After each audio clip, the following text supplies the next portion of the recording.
Hello, Oilers fans. Austin here with today's pregame report between the Edmonton Oilers and the Utah Hockey Club. This is the third and final meeting between these two teams this season, where the Oilers have come out victorious in the first two matchups. They had a 4-3 overtime victory back in November, and then back on New Year's Eve, the Oilers won at home 4-1. The Oilers are back home tonight after a Eastern Conference road trip, which started off very poor, but they managed to win the last two games on the road trip. The Oilers have now won 4 of their last 6 games overall. They are trending in the right direction. And the Utah Hockey Club, they are battling for position. They're battling for that final wildcard spot in the Western Conference, and maybe even trying to push up into the Central Division a little bit ahead of Minnesota, because Minnesota's been dropping. So this is a big game for Utah, big game for Edmonton. The LA Kings lost in regulation last night. The Oilers are hoping to gain some ground on them, even though the Kings have a game in hand, and they're also trying to gain some ground on the Vegas Golden Knights, who are first in the Pacific. If you end up enjoying this pregame report, make sure to smash that like button, and if you end up really enjoying it, make sure to subscribe to the channel. Tell all your friends and family, anyone that you think might enjoy daily Oilers content or near daily Oilers content, you can send them our way. So with the pregame reports, as always, we do the pregame lineups, we do the game day stats, I'll do keys to the game, my players to watch, and my score prediction. So please give me your players to watch, give me your score prediction, and let me know how we're feeling heading into this matchup tonight at Rogers Place. Without further ado, let's jump into the lineups. This was tweeted out by Bob Stauffer earlier this morning. The Oilers, Chris Knoblauch, finally giving Jeff Skinner a bit of an opportunity here on the top line with Connor McDavid and Zach Hyman. Now, Jeff Skinner, he played about 5 minutes the other night with McDavid against the Rangers, and they were very, very effective. I thought they looked really strong together. They had numerous chances. Jeff Skinner drew a couple of power plays for Edmonton. So I'm hoping that he sticks with this lineup. Give him some reps here. Let them roll. Roll your lines. Let's see if Jeff Skinner and Connor McDavid can keep working a bit together, because if Jeff Skinner can start to find his game, and if Chris Knoblauch can start giving him that confidence from the coaching staff, and, knowing for Jeff Skinner, knowing that he's not just going to get benched after a couple shifts, that'll be huge for Edmonton in terms of their ability to score some goals and have long-term success. I like the look of that top line. Let's see how Zach Hyman plays if he's in the lineup. He was a little bit banged up. Not sure what the injury was. He did not play against the Rangers, so we'll see how that top line fares tonight.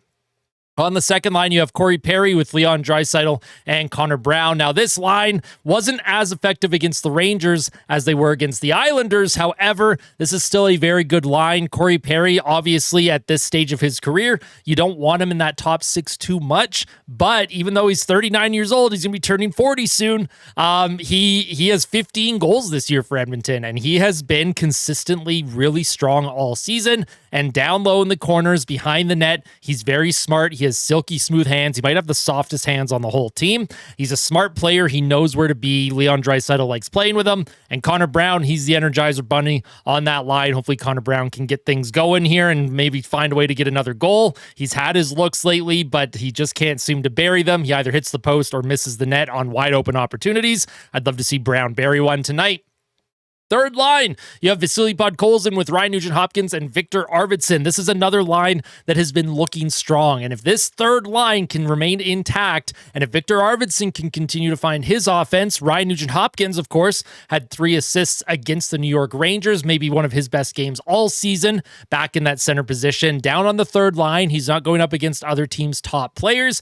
And Vasily Podkolzin, he is that physical presence, he's that grinding presence, and he is that puck possession presence on the third line. I like the looks of it. Let's see if they can continue their success. And then the fourth line, you have Mattias Janmark with Adam Henrique and Kasperi Kapanen. Now, I have found Kasperi Kapanen's game has not been very strong as of late. He did get a look up with McDavid against the Rangers, but I found he just didn't look comfortable. He hasn't been utilizing his speed as much as we saw earlier in the season when the Oilers picked him up off waivers. I need to see more from Kasperi Kapanen personally. Adam Henrique in the fourth line center position is a good look. He was up on Connor McDavid's wing against the Rangers, which again, I think that's also fine. But if you're going to play Henrique at center, really shelter him, really shelter him, because he is just not the player that he has been throughout his career. Father time, not always kind to everybody. And Mattias Ekholm, his game looks like it's starting to turn around a little bit. He seems to be a bit more effective, playing with a little bit more confidence. However, he needs to watch himself, and basically everyone in this lineup, they are playing to stay in the lineup, because Edmonton did recall Derek Ryan from Bakersfield. Now, Derek Ryan, he was sent down several weeks ago, which also seemed to coincide with the Oilers suddenly not playing as strong. So maybe Derek Ryan, he's more of a locker room glue guy than maybe a lot of us think. Maybe there is something to the intangibles that a lot of people like to talk about instead of the analytics, like myself. And Max Jones, of course, will also likely be a scratch tonight. I get the impression that Chris Knobloch is not a big fan of Max Jones or his style of play, but we'll see if Max Jones, we'll see how long this lasts. We'll see if he can find himself back in the lineup at some point. Now, on defense, you have Ekholm with Bouchard. It does look like Mattias Ekholm is going to be back in this lineup, which is great news for Edmonton. The Oilers have managed to win a couple games without Ekholm, but obviously they are much better as a team when he is in the lineup. Even Ekholm at 80% is still better than having no Ekholm at all. So him being back with Bouchard is going to be massive, because that allows Darnell Nurse to play with Jake Wallman, who, when they were playing together a little bit earlier, right after the trade deadline, I thought Nurse and Wallman looked really strong. That is a second pair that I really like, and hopefully that they can continue some success and find some chemistry together. That third pair with Kulak and Emberson, I think that's great. I think Emberson with Stetcher, the last couple games, Emberson just did not look comfortable. He was really struggling at puck movement. He was getting hit a lot off of the puck along the boards, and him and Stetcher, they didn't have a lot of chemistry going together. So hopefully getting Kulak back with him as his partner will settle him down a little bit, because Stetcher and Klingberg are the extras on D. And starting in net tonight, you have Calvin Pickard. Even though Stuart Skinner is coming off a very strong performance against the Rangers, Calvin Pickard is also coming off his strong performance against the New York Islanders. The Oilers have given up 2 goals in their last 2 games, 1 to the Rangers, 1 to the Islanders, and that is a very good sign in terms of their defense and in terms of their goaltending as well. I like Calvin Pickard getting the start tonight. Let's see if he can build on that performance that he had against the Islanders last week. Now, let's discuss some of the game day stats here. The Utah Hockey Club this season, they're 30, 26, and 11. They are 6-2-2 in their last 10 games. Their expected goals for this season at 5-on-5 ranks 5th in the NHL. This is a good possession team. This is a good team at generating high-danger chances, and this is a good team attacking off the rush. Their power play ranks 13th, and their penalty kill also ranks 13th, so Utah has very respectable special teams right now. They only score 2.82 goals per game, though. This has been Utah's downfall all season. They just don't have the same finish that higher elite end teams have. However, Utah does have some game breakers. They have Clayton Keller and Dylan Guenther, who I think are their most dynamic players in terms of their forward group. And Edmonton's going to have to be very careful when they are coming in and attacking and cycling. Goals against per game ranks 14th for Utah, and Corsi 4 ranks 6th, and shots for percentage ranks 7th. Now, for the Edmonton Oilers, they are 39, 24, and 4. They are 5-5 in their last 10 games, including 4 wins in their last 6 games. Their expected goals for ranks 4th in the NHL. Their power play ranks 5th. Penalty kill ranks 22nd, though the penalty kill has been much more effective over the past couple of weeks. Goals for per game ranks 9th. Goals against ranks 13th. Corsi 4 ranks 4th, and shots for percentage ranks 2nd place. Now let's jump into the keys to the game, my players to watch, and then the score prediction. The keys to the game for the Edmonton Oilers tonight: roll all 4 lines. I mentioned this a little bit earlier in the video. Chris Knobloch, he has pretty good lines set right now. I want him to roll all 4 lines. I thought Edmonton was very effective, especially against the Islanders and Rangers, because he was rolling for the most part his 4 lines. Give that confidence, give that trust in these players, no matter who is on the ice. Trust them. Let them play. Let them get some chemistry together. Let them keep working together. Next thing is to play simple hockey. The Oilers, their power play has been kind of shaky lately, and they managed to score the other night with Corey Perry as the net front presence because they played simple hockey. It was a shot from distance from Draisaitl trying to get a tip. There was a rebound, and Corey Perry is there to knock in the garbage in the crease. That's what I want Edmonton to do. Yes, they generate a lot of shots from the point. However, if they're working the cycle, I don't mind a shot here or there. Just low through traffic, try and get deflections, and then have a couple forwards crash the crease and just play simple hockey. You do not have to overthink it. You don't have to look for the perfect pass, the perfect setup. Just find a way to get something towards the goal and then crash the crease.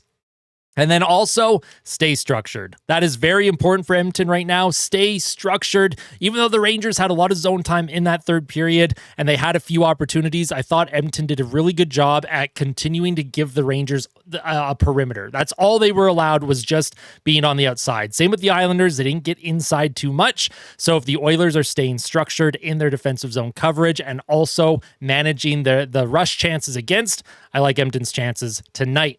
For the Utah Hockey Club, their keys to the game, their transition game. They are a very good transition team. If you cough up the puck, if you're not puck managing well against them, they have good speed, they have youth, they are able to attack on transition. And for the Edmonton Oilers, they are not a good transition defense team. They are not a good rush defense team, so they're going to have to be very careful with the puck tonight.